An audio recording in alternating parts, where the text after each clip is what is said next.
네, 오늘 아침에 나온 라디오 이슈와 피플 오나라 시간입니다. 이우영 아나운서 스튜디오에 나왔습니다. 안녕하십니까? 안녕하십니까? 네, 자, 오늘 아침에 YTN 라디오 뉴스킹에서 서울시장 예비 후보 송영길, 김진애 두 분이 토론회를 했습니다. 네, 맞습니다. 다가오는 6월 지방선거 최대 격전지가 바로 서울인데요.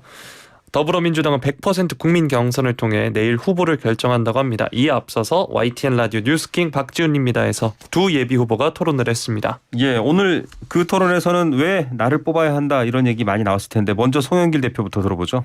네, 송 전 대표는 민주당을 대표해서 윤석열 정부의 일방통행에 브레이크를 잡도록 하겠다 이렇게 말했는데요. 네. 또 유엔 본부를 서울에 유치해서 북한의 전쟁 위험으로부터 안전한 서울, 일자리가 만들어지는 서울, 그리고 무엇보다 내 집 마련의 꿈을 만들어드리겠다 이렇게 말했습니다. 예, 대선 후보 발언처럼 느껴지기도 합니다. 네. 김진애 의원은 뭐라고 했죠? 김 전 의원은 도시 전문가라는 점을 강조했는데요. 김 전 의원은 윤석열 당선인의 졸속 용산 이전 발표를 듣고 출마 결심을 했다 이렇게 네. 얘기를 했습니다.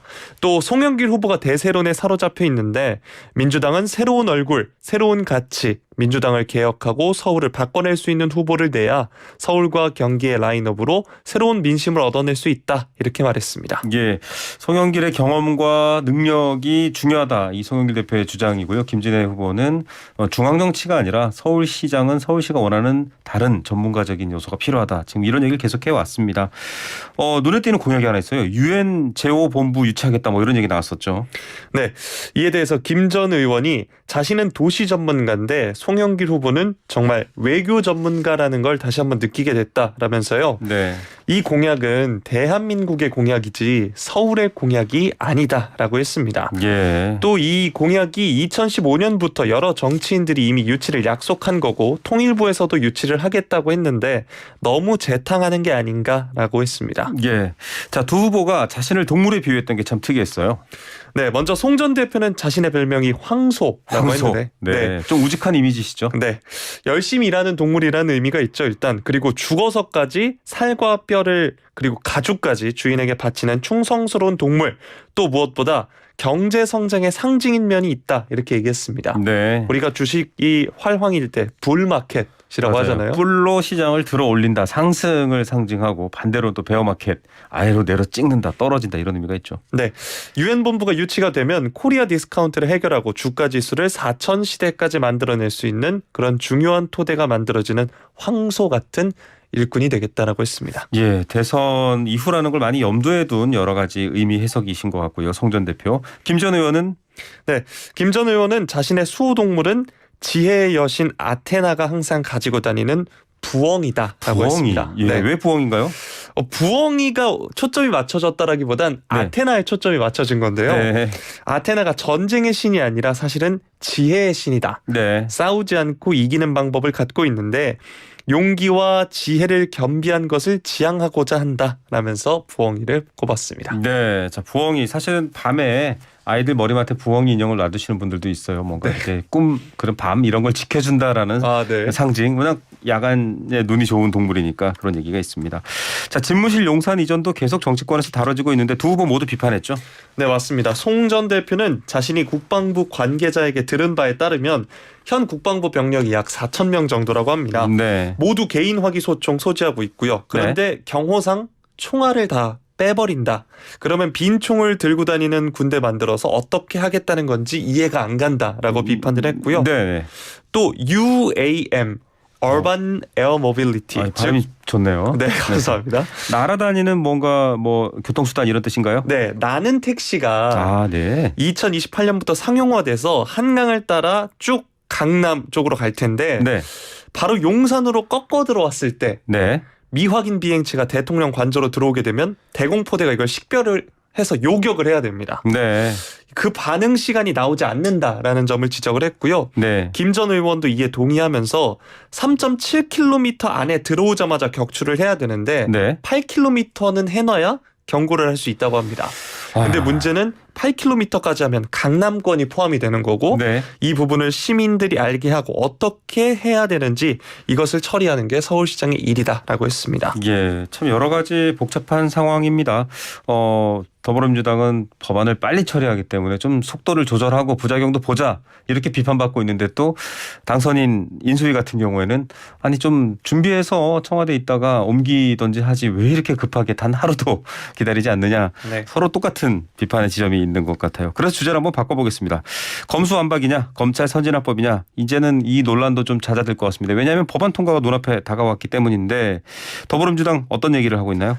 네, 앞서 말씀해주신 그 집무실 이전에 대해서 한쪽은 속도가 너무 급한 거 아니냐, 한쪽은 너무 빨리 해야 된다라고 네. 하는데 반대되는 그렇군요. 것이죠. 네, 더불어민주당 윤호중 비상대책위원장이 YTN 라디오 뉴스킹 박지훈입니다에서 전화로 인터뷰를 했습니다. 네. 어제 필리버스터 첫 발언자가 국민의힘 권성동 네, 원내대표였는데요. 앞서 목소리 들려드렸죠. 네. 윤 비대위원장은 이에 대해서 참 아이러니하고 면목 없는 일이다라고 했습니다. 네. 그러면서 원내대표 간의 합의도 있었고 의원 총회의에서 추인하고 의결까지 했는데 장관 후보자의 전화 한 통화로 뒤집는다는 것을 이해할 수 없다라고 했습니다. 네. 자, 일정은 어떻게 됩니까? 네, 검찰 개혁 법안 총 2개죠. 검찰청법과 형사소송법입니다. 네. 법안 하나하나에 필리버스터 무제한 토론 요청을 했기 때문에 네. 어제 필리버스터권 한 건은 종결이 됐고요. 네. 회기도 종료가 됐죠. 어제 새로운 임시국회 소집을 요구했는데 네. 이게 3일 전에 소집 요구를 해야 해서 네. 30일 토요일부터 새로운 임시국회 회기가 시작된다고 합니다. 그렇죠. 그때 본회의를 열고 지체 없이 토론 종결된 안건을 의결하게 돼 있다라고 했고요. 네.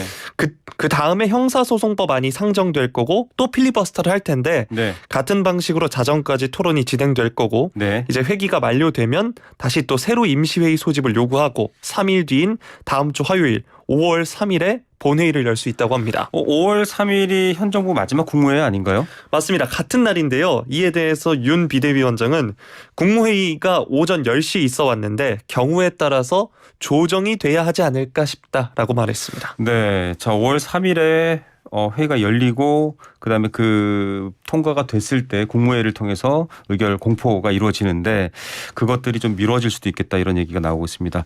자, 어제 당선인 측에서 이례적으로 국민투표 얘기가 나왔어요. 이게 지금 가능하냐라는 논란이 있는데 일단은 선관위가 입장을 내놨죠. 네, 어렵다고 유권 해석을 내놨고요. 윤 비대위원장은 국민투표를 하려면 개헌을 해야 한다라고 네. 얘기를 했습니다. 국민투표는 외교 통일, 국방에 관한 국가 안위에 관련된 중요한 사항을 할 수 있다라고 돼 있는데 네. 사실 그렇게 따지면 오히려 국방부로 청와대를 이전하는 게 국가안보의 중요한 사항이 아니냐 이렇게 맞받아쳤습니다. 네.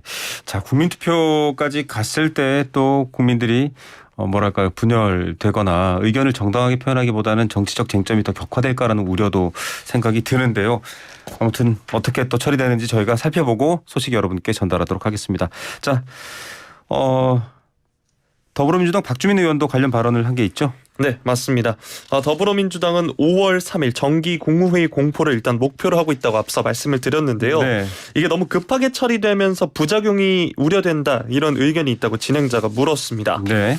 이에 대해 박 의원은 수사권 조정 관련 이야기는 참여정부 때부터 정부 차원에서 고민과 검토가 있었고 네. 이렇기 때문에 이 고민과 논의를 반영해서 법안 작업을 한 것이기 때문에 졸속이라고 보기는 어렵다라고 얘기를 했습니다. 예. 그리고 어제와 오늘 보도된 바에 따르면 이 통과 과정이 굉장히 복잡했습니다. 네. 법사위 통과한 법안하고 본회의에 상정된 법안이 또 다르고 네. 그리고 또 한 번 바뀌었다 이런 얘기가 있었거든요. 네. 박주민 의원에 따르면요. 본회의에 상정된 게 양당 원내대표가 법사위 전체 회의와 안건조정위원회를 앞두고 비공개 조정회의를 했었던 내용이 담긴 법안이다. 이게 본회의에 상정된 거고요. 네. 그렇기 때문에 갈등 요소는 좀 많이 줄어든 거였는데 국민의힘 의원들이 법사위 회의장에 들어와서 회의 진행을 방해하면서 최종적으로 조정된 안이 통과된 게 아니라 법사위에 올라갔던 의장 중재안이 통과된 거라고 얘기를 했습니다. 예, 자, 뭐 계속 복잡하고 시시각각 바뀌고 있습니다. 관련 내용 저희가 두 법률 전문가들 모셔서 실제 국민 삶에 어떻게 적용되는지 바로 이어 들려드리겠습니다. 유호영 아나운서 고생하셨습니다. 고맙습니다.